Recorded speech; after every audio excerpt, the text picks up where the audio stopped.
Pada diskusi kali ini kita akan membahas kajian normatif terhadap pendekatan normatif terhadap Undang-Undang Dasar 1950. Baiklah, saya akan membacakan apa yang telah saya dapat. Undang-Undang Dasar sementara 1950. Bentuk negara pada konstitusi. Ya, yaitu bentuk negara pada konstitusi ini adalah negara kesatuan, yakni negara yang bersusun tunggal, artinya tidak ada negara dalam negara, sebagaimana halnya bentuk negara seikat. Ketentuan negara kesatuan ini ditegaskan dalam pasal 1 ayat 1 UUDS 1950 yang menyatakan RI yang merdeka dan berdaulat ialah negara hukum yang demokrasi dan berbentuk kesatuan. Pelaksanaan konstitusi ini yang merupakan penjelmaan dari NKRI berdasarkan proklamasi 17 Agustus 1945. Sistem pemerintahannya ialah sistem pemerintahan parlementer, karena tugas-tugas eksekutif dipertanggungjawabkan oleh para menteri, baik secara bersama-sama maupun sendiri-sendiri kepada DPR. Kepala negara yaitu sebagai pucuk pimpinan pemerintahan tidak dapat diganggu-gugat, karena kepala negara dianggap tidak pernah melakukan kesalahan. Kemudian apabila DPR dianggap tidak representatif, maka Presiden berhak membubarkan DPR. Ketentuan, perubahan yang mendasar dalam pelaksanaan ketatanegaraan ini menurut ketetapan UUDS dapat dilihat dari uraian piagam persetujuan pemerintah Republik Indonesia Serikat dan pemerintah Republik Indonesia pada tanggal 19 Mei 1950. Perubahannya itu berupa penghapusan Senat, DPRS terdiri dari atas gabungan DPR RI dan KNIP, tambahan anggota atas penunjukan presiden dipertimbangkan lebih jauh oleh kedua pemerintah. Untuk pertama kalinya selanjutnya diatur dalam pasal 56, 57, 58, 59, dan 60. DPRS bersama-sama dengan KNIP dinamakan Majelis Perubahan Undang-Undang Dasar mempunyai hak mengadakan perubahan-perubahan dalam undang-undang yang baru. Selanjutnya diatur pada pasal 992. Konstituante terdiri dari anggota yang dipilih dengan mengadakan pemilihan umum berdasar atas satu orang anggota untuk tiap 300.000 penduduk, dengan memperhatikan perwakilan yang pantas bagi golongan minorit, yaitu diatur dalam pasal 135. Presiden adalah Presiden Soekarno, diatur selanjutnya pada pasal 45. Dewan Menteri harus bersifat kabinet parlementer, pasal 50, 51, dan 52. Konstitusi terbentuk pemerintah dan pemerintah Republik Indonesia akan mengadakan tukar pikiran lebih lanjut diatur dalam pasal 45. Seperti hal-halnya UUD sebelumnya, UUDS juga bersifat sementara. Ini terlihat dalam pasal 134 yang berbunyi konstituante bersama-sama dengan pemerintah selekas-lekasnya menetapkan UUD RI ini yang akan menggantikan Undang-Undang Dasar ini. Selanjutnya itu UUDS ini terdiri atas 6 bagian. 6 bab 1 itu mengatur tentang negara Republik Indonesia. Yang dalam bab 1 ini itu mengatur bentuk negara dan kedaulatan, ada juga daerah negara, lambang dan bahasa negara, kewarganegaraan dan penduduk negara, dan juga hak-hak dan kebebasan dasar manusia. Yang bagian 6 itu ada asas dasar. Sedangkan pada bab 2 itu adalah alat-alat pelengkapan negara, yang bagian 1 itu mengatur pemerintah, ya, bagian kedua itu mengatur tentang DPR, selanjutnya itu mengatur tentang Mahkamah Agung, dan yang terakhir itu bagian 4 mengatur tentang keuangan. Bab 3 itu tentang tugas alat-alat pelengkapan negara, itu bagian 1 mengatur tentang pemerintahan, bagian 2 tentang perundang-undangan, selanjutnya itu bagian 3 ada mengatur tentang pengadilan, bagian keempat itu ada keuangan, dan bagian kelima mengatur tentang hubungan luar negeri. Selanjutnya itu bab 4 dan bab 5 itu membahas tentang konstituante serta perubahan ketentuan peralihan dan ketentuan penutup. Dalam bab 6 itu isinya ada perubahan terletak di bagian 1, bagian 2 yaitu ketentuan peralihan, bagian 3 itu ketentuan penutup. Mungkin sekian yang saya sampaikan. Oh ya, ini sumbernya saya saduk dari ada yang dari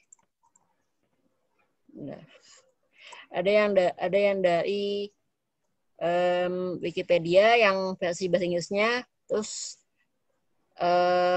jurnal-jurnal. Oke, sekian.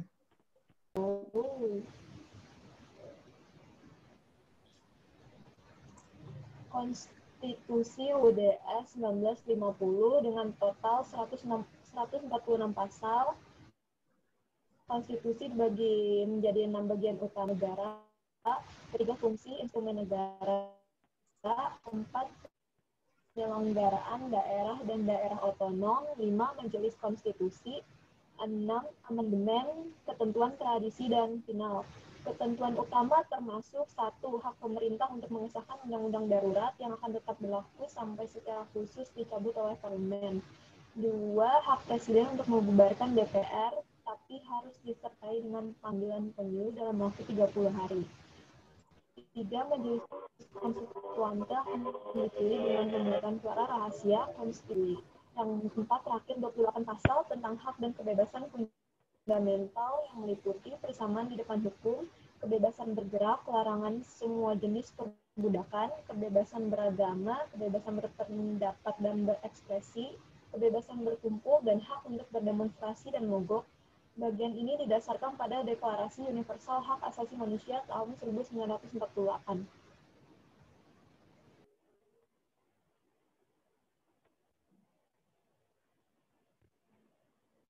Jadi dari sini saya akan menjelaskan dengan kajian normatif UUD 1950 yang berawal dari pengertian UUD 1950, yaitu konstitusi yang berlaku di negara Republik Indonesia sejak 17 Agustus 1950 hingga dikeluarkannya Dekret Presiden 5 Juli 1959 yang ditetapkan berdasarkan Undang-Undang Nomor 7 Tahun 1950 tentang perubahan konstitusi sementara Republik Indonesia Serikat menjadi Undang-Undang Dasar Sementara Republik Indonesia Serikat. Republik Indonesia. Dalam sidang pertama babak ketiga rapat ke-71 DPR RI tanggal 14 Agustus 1950 di Jakarta. Dan kabinet masa UUD 1950 ini, yaitu yang pertama ada Kabinet Natsir dari September 1950 sampai Maret 1951, Kabinet Sukiman dari April 1951 sampai Februari 1952, Kabinet Wiloko dari April 1992 sampai Juni 1953, Kabinet Ali Sastromijoyo Juli 1953 dan Agustus sampai Agustus 1995. Yang kelima Kabinet Burhanuddin Harahap Agustus 1995 sampai Maret 1996. Yang keenam Kabinet Ali Sastro Amijoyo yang kedua Maret 1996 sampai Maret 1997. Dan yang terakhir adalah Kabinet Juanda, yaitu Maret 1997 sampai Juli 1999. Lalu dalam Mukadimah Konstitusi, lalu pada alinea keempat Mukadimah UUD 1950 ini yang berbunyi, maka demi ini kami menyusun kemerdekaan kami itu dalam suatu piagam negara yang berbentuk Republik Kesatuan.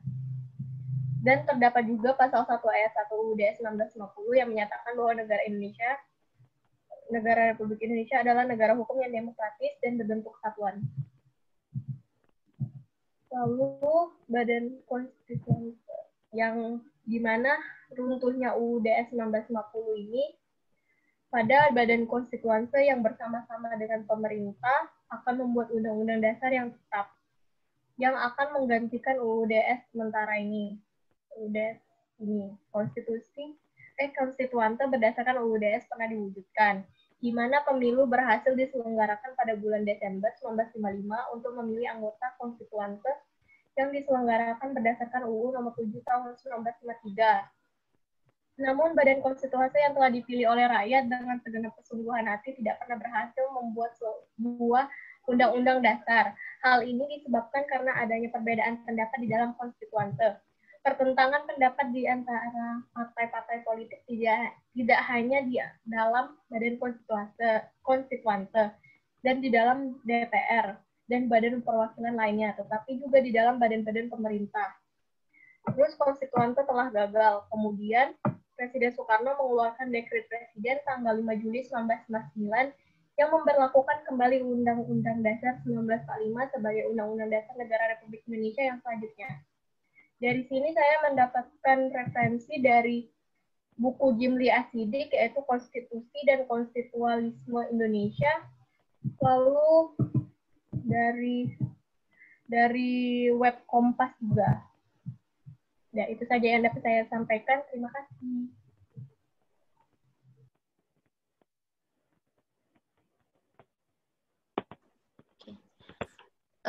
Undang-Undang Dasar Serikat Undang-Undang Dasar sementara 1150 mulai berlaku sejak 17 Agustus tahun 1950 dengan Undang-Undang Nomor 7 tahun 1150 Lembaran Negara Republik Indonesia Serikat 1950 Nomor 56 menggunakan pasal 190, pasal 127A dan pasal 191 ayat 2 Undang-Undang Republik Indonesia Serikat. Isi dari ketentuan meliputi dua hal. Yang pertama, Indonesia kembali menjadi negara kesatuan dengan menggunakan Undang-Undang 1950 yang merupakan hasil dari perubahan dari Konstitusi RIS. Dua, perubahan bentuk susunan negara dengan Undang-Undang sementara 1150 secara resmi dinyatakan berlaku mulai 17 Agustus 1950. Dalam pembukaan Undang-Undang 1950 terdapat rumusan dan sistematika dasar negara Pancasila yang sama dengan tercantum Konstitusi RIS, yaitu pertama ketuhanan yang Maha Esa, yang kedua peri kemanusiaan, tiga kebangsaan, empat kerakyatan, dan lima keadilan sosial. Bentuk negara menurut Undang-Undang Dasar sementara 1950 pada pasal ayat 1 UUD 1950 menentukan Republik Indonesia yang merdeka dan berdaulat ialah negara hukum yang demokratis dan berbentuk kesatuan.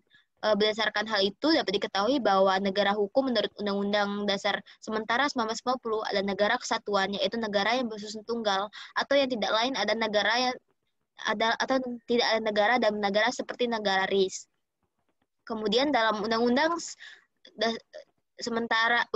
Dasar sementara 1950 telah diatur dasar dan mekanisme desentralisasi daerah, yaitu memberikan hak penuh atau otonom kepada daerah yang mengatur wilayah sendiri atau diatur pada pasal 131. Sistem negara ini berlangsung UUDS 1910 ialah sistem parlementer, yaitu tugas-tugas eksekutif yang dipertanggungjawabkan kepada menteri-menteri baik secara bersama-sama maupun sendiri. Dan kepala negara di sini hanya sebagai lambang saja dan tidak dapat diganggu-gugat. Hal ini terus pada saat keberlakuan UUDS 1950 dari tahun 1950 sampai 1959 ini, pemerintah sistem demokrasi liberal ini membawa akibat yang kurang menguntungkan bagi stabilitas politik. Berbagai konflik muncul ke permukaan, yaitu ada keraguan pemerintah terhadap kemampuan parlementer untuk menangani masalah-masalah teknis, ada perbedaan dan perpecahan partai politik dan konflik ideologi partai politik, kemudian ada dilaksanakannya pemilu pertama di Indonesia, dan terakhir terjadinya 7 kali pergantian kabinet. Itu saja yang bisa saya sampaikan. Terima kasih.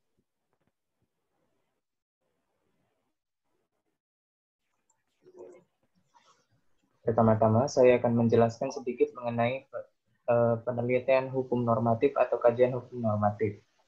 Menurut Joni Ibrahim, penelitian hukum normatif adalah suatu prosedur penelitian ilmiah untuk menemukan kebenaran berdasarkan logika keilmuan dari sisi normatifnya. Sisi normatif di sini tidak sebatas pada peraturan perundang-undangan saja. Hal tersebut sebagaimana dikatakan oleh Peter Mahmud, penelitian hukum yang adalah penelitian normatif, namun bukan hanya meneliti hukum positif. Selanjutnya saya akan menjelaskan tentang pembentukan UUDS 1950. Pembentukan Negara Republik Indonesia Serikat merupakan politik Belanda untuk memecah belah bangsa Indonesia.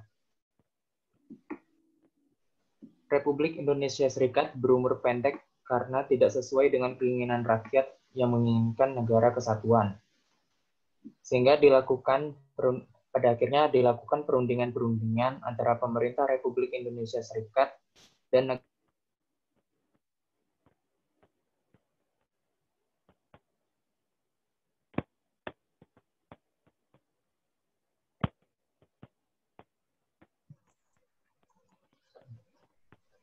Pertama-tama saya akan menjelaskan mengenai penelitian atau kajian hukum normatif.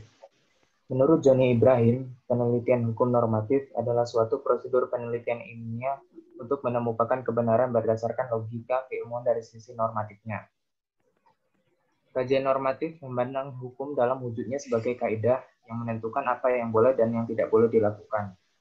Kajian normatif sifatnya perspektif, yaitu bersifat menentukan apa yang salah dan apa yang benar. Selanjutnya saya akan menjelaskan mengenai UUDS 1950. Sebelum UUDS 1950 terbentuk, diadakan perundingan-perundingan yang dilakukan antara pemerintah Republik Indonesia Serikat dengan pemerintah Republik Indonesia dengan tujuan membentuk negara kesatuan.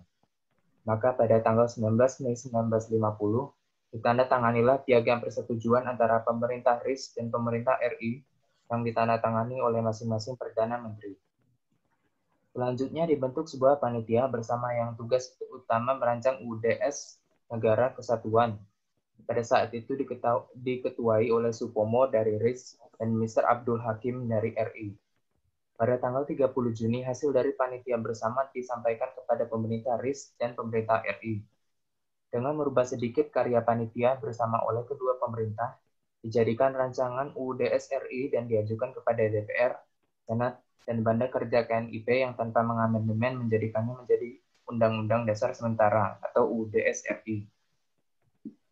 Pada tanggal 20 Juli 1950, pemerintah RIS dan pemerintah RI menyetujui rancangan UUDS RI yang selanjutnya diteruskan ke DPR oleh pemerintah dan kepada Badan Pekerja KNP oleh pemerintah RI untuk memperoleh pengesahan.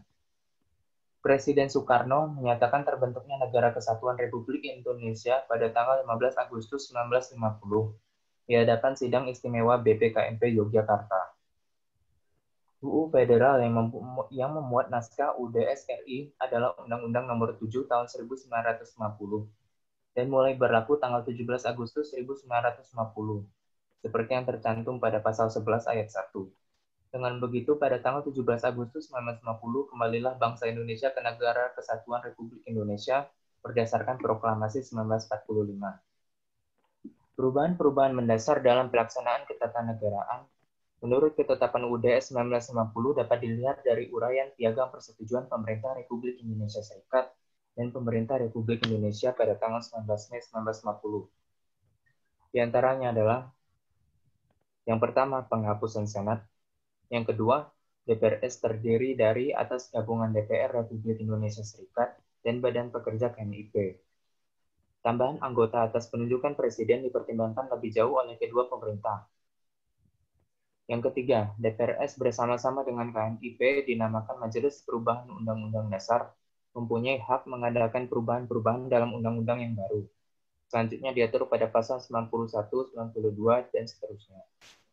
Yang keempat, konstituante terdiri dari anggota-anggota yang dipilih dengan mengadakan pemilihan umum berdasar atas satu orang anggota untuk tiap 300 penduduk, dengan memperhatikan perwakilan yang pantas bagi golongan minoritas. Yang kelima, presiden adalah Presiden Soekarno. Yang keenam, Dewan Menteri harus bersifat kabinet parlementer. 7. Tentang jabatan wakil presiden dalam negara kesatuan selama sebelum konstituante terbentuk, pemerintah Republik Indonesia Serikat dan pemerintah Republik Indonesia akan mengadakan tukar pikiran lebih lanjut. Yang kedelapan, Dewan Pertimbangan Agung dihapuskan. Bentuk negara pada konstitusi ini adalah negara kesatuan, yakni negara yang bersusun tunggal, artinya tidak ada negara dalam negara sebagaimana halnya bentuk negara serikat. Ketentuan negara kesatuan ditegaskan dalam pasal 1 ayat 1 UUDS 1950. Sistem parlemen yang dianut adalah sistem parlemen satu kamar atau unikameral. Pada masa UUDS 1950 tidak dikenal lembaga MPR.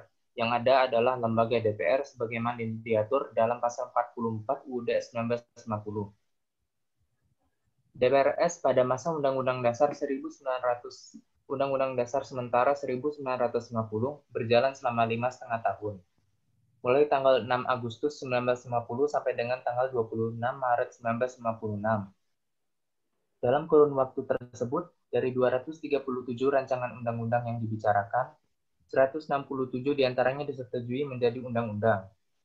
Salah satu undang-undang yang penting yang dihasilkan diantaranya adalah Undang-Undang Nomor 7 Tahun 1953 tentang pemilihan anggota-anggota konstituante dan anggota-anggota Dewan Perwakilan Rakyat. Dengan Undang-Undang Nomor 7 Tahun 1953 tersebut, kemudian diselenggarakan pemilihan umum pertama kali untuk memilih wakil rakyat. Konstituante sebagai Dewan Penyusun Undang-Undang Dasar dalam sidangnya sejak tahun 1956 sampai 1959 belum berhasil membuat undang-undang dasar baru, karena sulitnya mewujudkan kesepakatan. Pihak-pihak yang berbeda pendapat tidak pernah mencapai suara dari jumlah anggota konstituante. Untuk itu, Presiden Soekarno mencari jalan keluarnya dengan mengeluarkan Dekrit Presiden 5 Juli 1959 yang berisikan: pertama, menetapkan pembubaran konstituante. Kedua, menetapkan UUD 1945 berlaku lagi terhitung mulai tanggal penetapan dekrit dan tidak berlakunya lagi UUDS 1950. Yang ketiga, menetapkan dalam waktu sesingkat-singkatnya pembentukan MPRS dan DPAS. Dekrit ini mendapat dukungan sebagian besar rakyat Indonesia. Yang lebih penting lagi, melalui dekrit ini terjadi perubahan ketatanegaraan Indonesia. Naskah Undang-Undang Dasar 1945 menjadi berlaku kembali sebagai hukum tertinggi dalam Negara Kesatuan Republik Indonesia. Saya akan menjelaskan sedikit isi-isi pasal-pasal yang ada dalam UUD 1950. Bab 1, Negara Republik Indonesia bagian 1, bentuk negara dan kedaulatan. Pasal 1 ayat 1. Republik Indonesia yang merdeka dan berdaulat ialah suatu negara hukum yang demokratis dan berbentuk kesatuan. Pasal 1 ayat 2. Kedaulatan Republik Indonesia adalah di tangan rakyat dan dilakukan oleh pemerintah bersama-sama dengan Dewan Perwakilan Rakyat. Bagian 2. Daerah negara.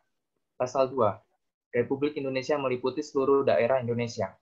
Bagian 3. Lambang dan bahasa negara. Pasal 3 ayat 1. Bendera kebangsaan Republik Indonesia ialah bendera sang merah putih. Pasal 3 ayat 2. Lagu kebangsaan ialah lagu Indonesia Raya. Pasal 3 ayat 3.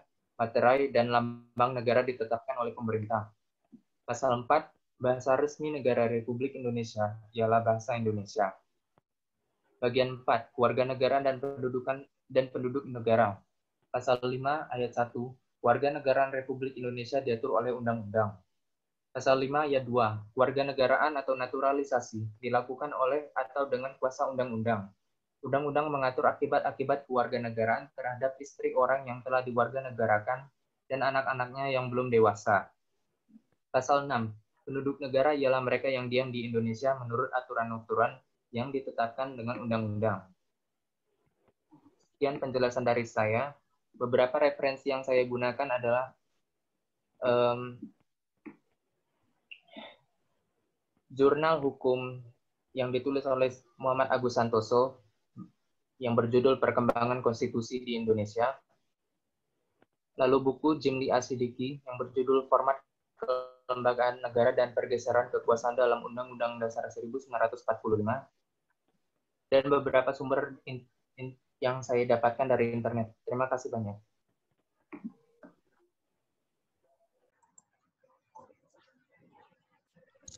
Jadi, Undang-Undang Dasar Sementara Republik Indonesia atau yang dikenal dengan UUDS 1950 adalah konstitusi yang berlaku di negara Republik Indonesia sejak 17 Agustus 1950 hingga dikeluarkannya Dekrit Presiden 5 Juli 1959.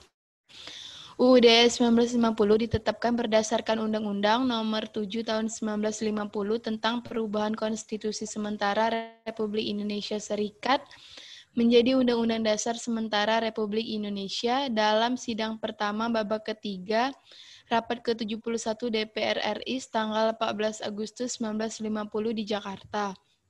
Konstitusi ini dinamakan sementara karena hanya bersifat sementara menunggu terpilihnya konstituante hasil pemilihan umum yang akan menyusun konstitusi baru. Pemilihan umum 1955 berhasil memilih konstituante secara demokratis, namun konstituante gagal membentuk konstitusi baru hingga berlarut-larut. Pada tanggal 5 Juli 1959, Presiden Soekarno mengeluarkan Dekrit Presiden 5 Juli 1959 yang antara lain berisi berisi kembali berlakunya Undang-Undang Dasar 1945. Sejak proklamasi kemerdekaan bangsa Indonesia menginginkan negara kesatuan bukan negara federal. Pembentukan negara Republik Indonesia Serikat merupakan politik Belanda untuk memecah belah bangsa Indonesia. Negara federal tidak dapat memberikan kesejahteraan kepada rakyat sehingga rakyat terus melakukan perlawanan. Negara-negara bagian menggabungkan diri dengan Republik Indonesia hanya 2 negara bagian yang tidak menggabungkan diri, yaitu negara Sumatera Timur atau NST dan negara Indonesia Timur atau NIT. Meskipun akhirnya keduanya menggabungkan diri dalam Republik Indonesia. Perundingan dilakukan antara pemerintah RIS, dengan pemerintah RI dengan tujuan membentuk negara kesatuan. Pada tanggal 19 Mei 1950 ditandatanganilah piagam persetujuan antara pemerintah RIS dan pemerintah RI yang ditandatangani oleh masing-masing Perdana Menteri. Selanjutnya dibentuk sebuah panitia bersama yang tugas utamanya merancang Undang-Undang Dasar sementara Negara Kesatuan. Pada saat itu diketuai oleh Supomo dari RIS dan Mr. Abdul Hakim dari RI. Pada tanggal 30 Juni, hasil dari panitia bersama disampaikan kepada pemerintah RIS dan pemerintah RI.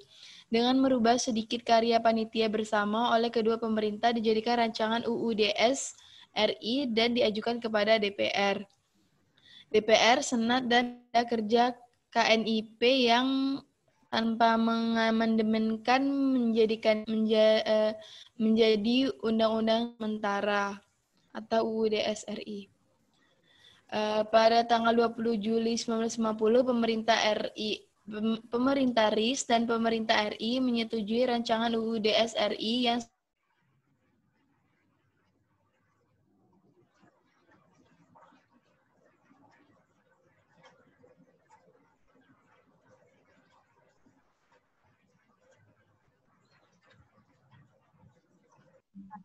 ya.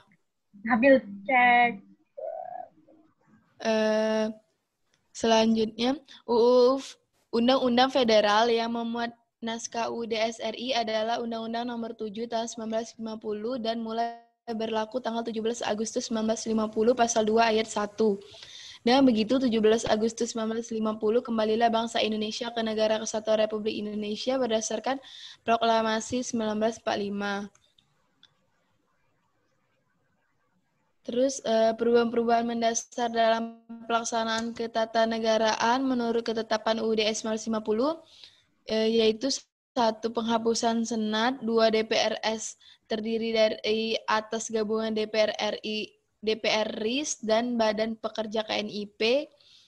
3. DPRS bersama-sama dengan KNIP dinamakan Majelis Perubahan Undang-Undang Dasar, mempunyai hak mengadakan perubahan-perubahan dalam undang-undang yang baru. Selanjutnya diatur pasal 91, 92, dan seterusnya. 4. Konstituante terdiri dari anggota-anggota yang dipilih dengan mengadakan pemilihan umum. 5. Presiden adalah Presiden Soekarno. 6. Dewan Menteri harus bersifat kabinet parlementer. 7. Tentang jabatan Wakil Presiden dalam Negara Kesatuan selama sebelum RI akan mengadakan tukar pikiran lebih lanjut. Selanjutnya, Dewan Pertimbangan Agung dihapuskan.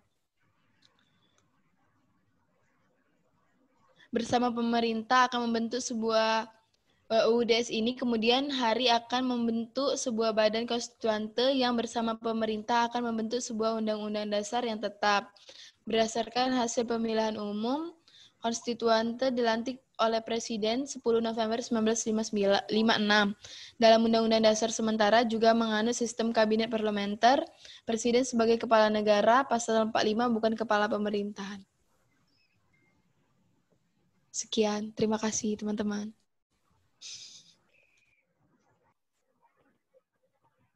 Oke, baiklah. Di sini saya akan membahas mengenai Undang-Undang Dasar 1950 jika dikaji dalam pendekatan normatif. Jadi apabila dikaji dalam pendekatan normatif akan menghasilkan bahwa Undang-Undang Dasar 1950 itu terdiri atas 6 bab yang terbagi menjadi 146 pasal. Kemudian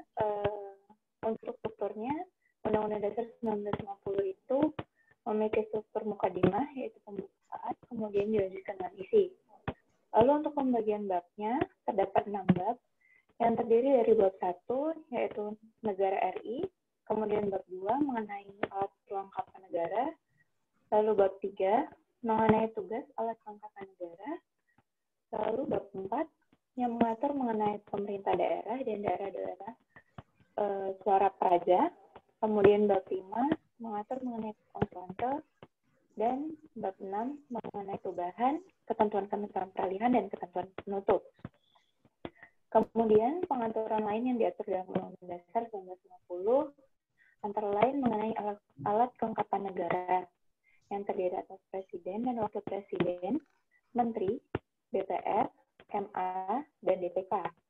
Kemudian diatur pula untuk sistem pemerintahannya sesuai dengan pasal 51 yang menjelaskan bahwa menteri diangkat dan dibentuk oleh presiden, maka dapat kita simpulkan bahwa sistem pemerintahan yang dipakai pada saat itu adalah presidensial, yang dikarenakan bahwa presiden itu tidak bertanggung jawab terhadap menteri kembali. Lalu kemudian presiden selain sebagai kepala pemerintahan juga merupakan kepala negara. Kemudian untuk bentuk negaranya itu adalah bentuk negara kesatuan sesuai dengan pasal 1 ayat 1 Undang-Undang Dasar 1950.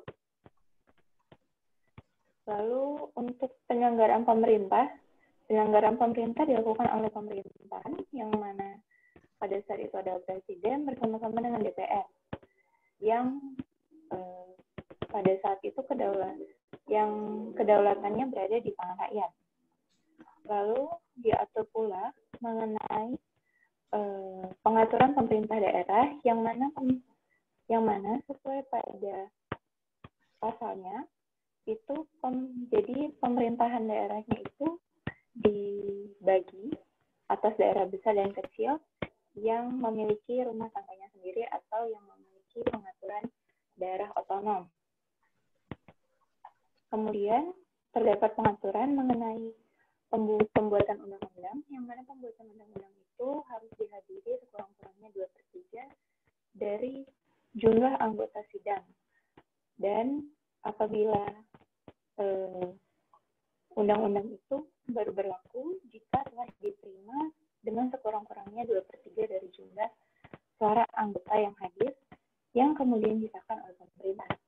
Itu sesuai dengan pasal 137 ayat 1 dan 2. Kemudian diatur pula mengenai bela negara yang diatur pada pasal 124 yang mana kewajiban warga negara untuk mempertahankan kemerdekaan Republik Indonesia dan membela daerahnya. Kemudian pada pasal 130 diatur pula mengenai alat untuk menjaga ketertiban dan keamanan umum, yaitu kepolisian. Kemudian pada pasal 6 diatur bahwa penduduk negara adalah mereka yang diam di Indonesia menurut aturan-aturan yang ditetapkan dengan pemerintah, yang ditetapkan dengan undang-undang. Lalu yang terakhir yang saya dapatkan mengenai pengaturan syarat presiden dan wakil presiden, yang mana pada pasal 45 diatur bahwa presiden dan wakil presiden harus warga negara Indonesia yang telah minimal berusia 30 tahun. Dan kemudian untuk pemilihan konstituante, anggota-anggota konstituante itu dipilih oleh warga negara Indonesia dengan dasar umum dan dengan cara bebas dan rahasia menurut aturan-aturan yang ditetapkan dengan undang-undang. Sekian yang saya dapatkan untuk mengkaji Undang-Undang Dasar sementara 1950 dengan pendekatan normatif.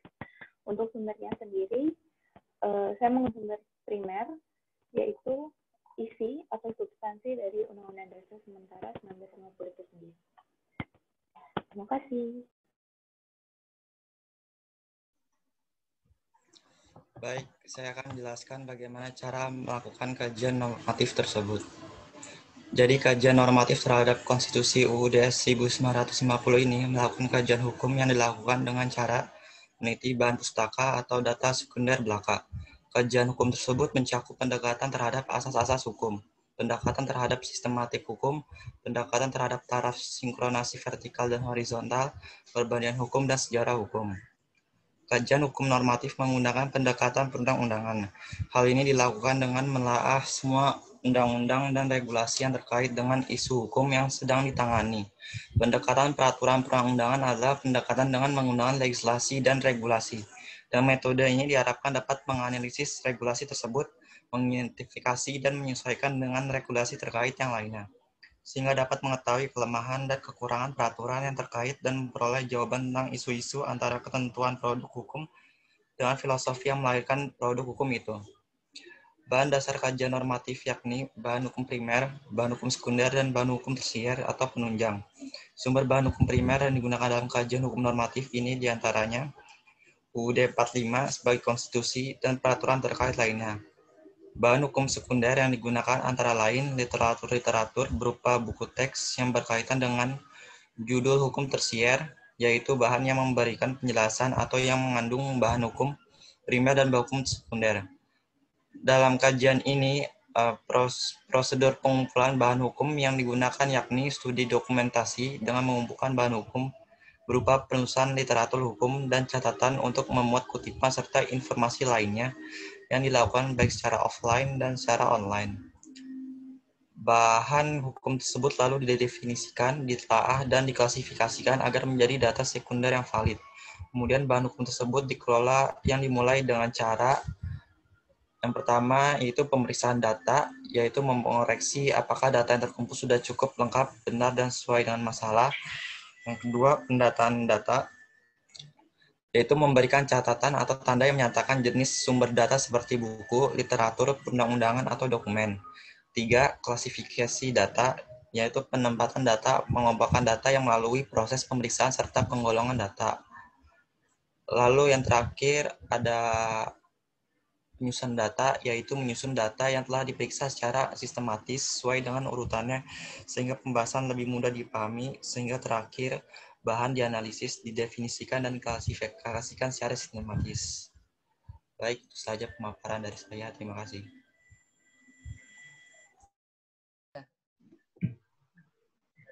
Jadi kesimpulan dari UUD 1950 ini yang dibentuk pada 17 Agustus 1950 hingga dikeluarkannya dekret presiden pada 5 Juli 1959.